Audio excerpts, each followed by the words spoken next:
BPSC के द्वारा जो काउंसलिंग प्रक्रिया अपनाई जाएगी उसको लेकर खास तौर पे पूरे शेड्यूल जो है वो जारी कर दिया गया है। इस वीडियो में हम सबसे मुख्य रूप से चर्चा करने वाले हैं 1 to 5 में बीएड का काउंसलिंग होगा या नहीं होगा।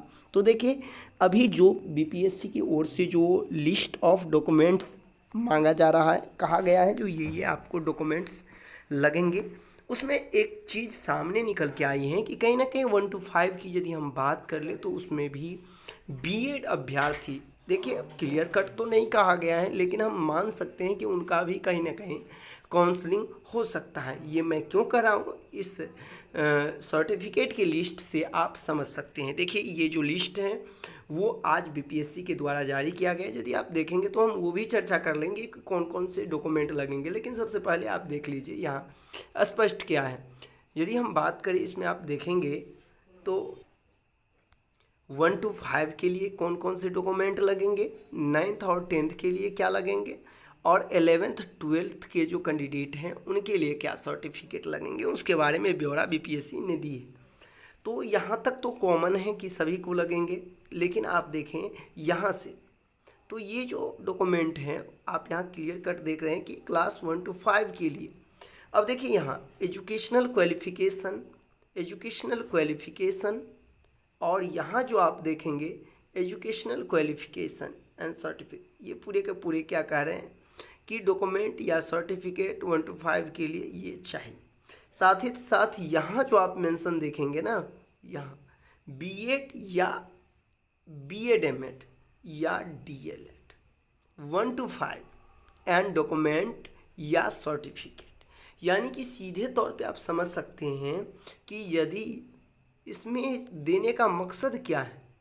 1 to 5 में यदि आप इनके डॉक्यूमेंट्स मांग रहे हैं, बीएड का या फिर बीएड और एमएड का और डीएलएड का भी, इसका कहीं ना कहीं साफ है। आपने देखा होगा कि अभी सुधार प्रक्रिया चल रही है बीपीएससी की ओर से, लेकिन उन्होंने ये स्पष्ट कहा है कि हम जो बदलने की बात है सर्टिफिकेट का, यानी कि जो डीएलएड किए हैं बट बीएड अपलोड किए हैं उनका हम चेंज बाद में करवाएंगे। तो ये बाद में करवाने का उनका कुछ न कुछ उद्देश्य अलग लग रहा है। तो ये देखना होगा कि आखिरकार सभी प्रक्रिया जब चेंज हो रही है और बीपीएससी जब फाइनल डिसीजन पे आ गए होते तो निश्चित तौर पे अभी ही उसके साथ डीएलएड का सर्टिफिकेट मांग लिया जाता, लेकिन ऐसा नहीं मांगा जा रहा है। वो कहा जा रहा है कि बाद में इसके लिए हम अलग से डेट निकालेंगे।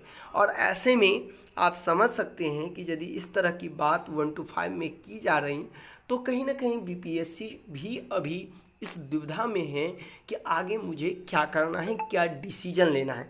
चूँकि यदि हम बात करें तो शिक्षा विभाग से अभी तक बीपीएससी को कोई भी गाइडलाइन नहीं जारी किया गया है स्पष्ट तौर पर कि बीएड को लेना है या नहीं लेना है, और इसीलिए ये जो लेटर जारी किया गया है आज डॉक्यूमेंट को लेकर, तो ये बीएड का भी इसमें मेंशन किया गया है। अब हम देख लेते हैं कि कौन कौन से डॉक्यूमेंट लगेंगे। यदि आप बीएड कैंडिडेट हैं और इस सोच में हैं कि मेरा काउंसलिंग नहीं होगा, तो निश्चित तौर पर कहीं ना कहीं आप अभी गलत डिसीजन ले रहे हैं। आपको सारे डॉक्यूमेंट्स रेडी करके रखने। तो देखिए, सबसे पहले हम बात कर ले आधार या पैन कार्ड जो आपका होना चाहिए, ठीक है, या फिर और भी डीएल होगा और भी जो आपका पहचान पत्र के रूप में। इसके बाद हैं reservation category and document and certificate, या तो आप सीधे तौर पे समझ सकते हैं जिससे आप रिजर्वेशन चाहे हो जाति किसी का हो, ईडब्ल्यूएस का, बीसी का, जो भी है। इसके बाद रेसिडेंशियल, यदि आप बिहार का दावा किए हैं तो वो भी चाहिए। इसके बाद हैं डिसेबिलिटी, यानी कि आप यदि दिव्यांग हैं तो वो भी चाहिए। यदि आप एक्स सर्विस मैन हैं तो देखिए, और यदि आप नियोजित टीचर हैं तो आपके पास जो है वो होनी चाहिए जो आपने नियोजन पत्र और साथ ही साथ जो आपने एनओसी ले रखा था, ठीक है। इसके बाद है एफएफडी स्टेटस, तो थोड़ा इस पे हम डाउट हैं कि एफएफडी क्या है। जैसे ही इसके बारे में जानकारी मुझे हो जाएगा तो निश्चित तौर पर इसी चैनल के माध्यम से हम इसके बारे में भी आपको जानकारी दे देंगे। तो इसलिए आप चैनल को सब्सक्राइब अवश्य कर लें, क्योंकि यहाँ जो भी इन्फॉर्मेशन आपको दी जाएगी वो बिल्कुल ऑथेंटिक, सही और सही समय पर दी जाएगी, ठीक है। इसके बाद आप देखेंगे तो इसमें आपको सीटेट, बीटेट, इन सब सारे चीज़ का सर्टिफिकेट और मार्कशीट चाहिए। बिहार एसटीटी जो हायर एजुकेशन के लिए होंगे। इसके बाद दक्षता सर्टिफिकेट, क्योंकि बहुत सारे ऐसे टीचर होंगे जो सीटेड बीटेड नहीं किए होंगे। इसके बाद डेट ऑफ बर्थ सर्टिफिकेट ऐसा होना चाहिए जैसे हम मूल प्रमाण पत्र दे सकते हैं, उसमें डेट ऑफ बर्थ होता है। और साथ ही साथ ये तो आप समझ ही गए कि 1 to 5 में क्या क्या चाहिए। उसी तरह यदि 9th और 10th की बात करें तो एक्स्ट्रा आपको 2 चीज़ बढ़ जाएंगे, एजुकेशनल क्वालिफिकेशन और एजुकेशनल क्वालिफिकेशन आपका जो प्रशिक्षण से उसमें बीएड, बीएससी, बीएड ये होनी चाहिए। इसके बाद आप देखेंगे तो ये 11th और 12th के लिए ये सारे डॉक्यूमेंट हैं। तो उम्मीद करते हैं इस वीडियो के माध्यम से आपको पता चल गया होगा कि कौन कौन से डॉक्यूमेंट चाहिए। साथ ही साथ देखिए नोट में यहाँ मेंशन किया गया है स्पष्ट तौर पर कि और भी कुछ, जैसे इसमें आप देख सकते हैं कि ओरिजिनल सर्टिफिकेट तो होना ही चाहिए और 2 रिसिप्ट पासपोर्ट, यानी कि रिसेंटली होना चाहिए आपका पासपोर्ट साइज का फ़ोटो, मैंने आज पहले वीडियो में भी बताया था।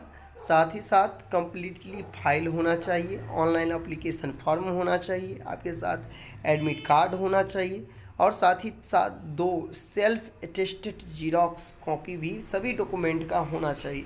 तो ये सारे चीज़ आप लोग रेडी कर लेंगे, माध्यमिक उच्च माध्यमिक वाले कैंडिडेट भी, और साथ ही साथ जो 1 to 5 चाहे वो डीएलएड हो, बीएड हो, सभी लोग काउंसलिंग के लिए इतने सारे चीज़ रेडी कर लेंगे। तो मिलते हैं नेक्स्ट वीडियो में, जैसे ही कुछ लेटेस्ट अपडेट होगा इस चैनल के माध्यम से सबसे पहले आपको सटीक जानकारी दे दी जाएगी। धन्यवाद।